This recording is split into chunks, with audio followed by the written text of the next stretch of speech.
ইসমাইল রে,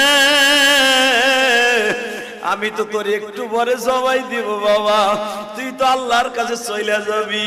আমার মালিক রিজায়া বলিস, ও মালিক তোমার সন্তুষ্ট করার জন্য আমার বাবা 3টা সুমা দিয়ে আমার জবাই দিয়ে দিছে। কত আদর করে বাবাই সুমা দেয়। আজকে যারা বাবারায় ফেলছ, বাবার সুমার কথা ভুলে যায় না গো বাবা। বাবার এক একটা সুমা কিন্তু, বাবার এক একটা কিস কিন্তু জান্নাতের নেয়মা। সঙ্গে সঙ্গে বলে ইসমাইল রে, তাহলে আর দেরি করা যায় না, ওঠ পাহাড়ের উপরে। বাজান ইব্রাহিম আলাইহিস সালাম লম্বা ছিল আপনার আমার হাতের 14.5 হাত। আল্লাহু আকবার বলেন। 14.5 হাত লম্বা মানুষটা বাজান কয়েক কদম দিয়ে পাহাড়ের উপরে উঠলেন, যেখানে শোয়াইছে ইসমাইলকে। ওই জায়গাটা এখনো মিনার করা আছে। ইসমাইল যখন শোয়া দিবে, মাজার থেকে বাজান বেরায় 22-23 হাত লম্বা একটা 22-23 হাত লম্বা একটা রশি, চামড়ার সোবলা দিয়া বানানো বাবা রশি, মাজার থেকে ইসমাইল খুলতাছে ইব্রাহিম। ইসমাইল বলে বাবা রশি দিয়ে কি হবে? বাবা আমি তোরে বাইন্দালাম। ইসমাইল বলে বাবা ঠিক কথাই কইছেন, এই রশিটা লাগবে।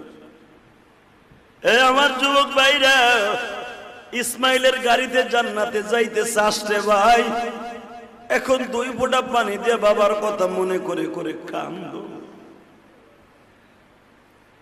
যখন বললেন বাবা আমার জবাই দেওয়ার আগে মাত্র 3টা কথা তোমার মনে রাখতে হবে। কি? 1 নাম্বার কথা, বাবা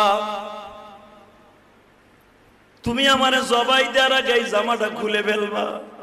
কেন? ভিতরে যে গেঞ্জিটা সেটাই যথেষ্ট। কেন? বাবা তুমি আমার এই জামাটা আমার মায়ের কাছে পৌঁছে দিও। বাবা গো,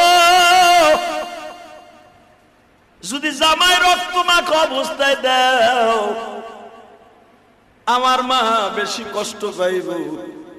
কে? মায় মনে করব তুমি আমার জোর করে জবাই দিছো, এই জন্য রক্তগুলো জামায় লাগছে, অতর্কিত হামলা করছো। আর যদি তুমি দেখো রিল্যাক্স আমি জামাটা খুলিয়ে দিছি, মায় বুঝতে পারবে আমার ইসমাইল জবাই দিতে রাজি আছিল। বাবা এই জামাটা কেন আমার মার কাছে দিবা জানো? মা না তোমারে উঠাই দেওয়ার আগে বলছিল 12 বছর পর্যন্ত আমার ইসমাইলের বুকে ছাড়া আমি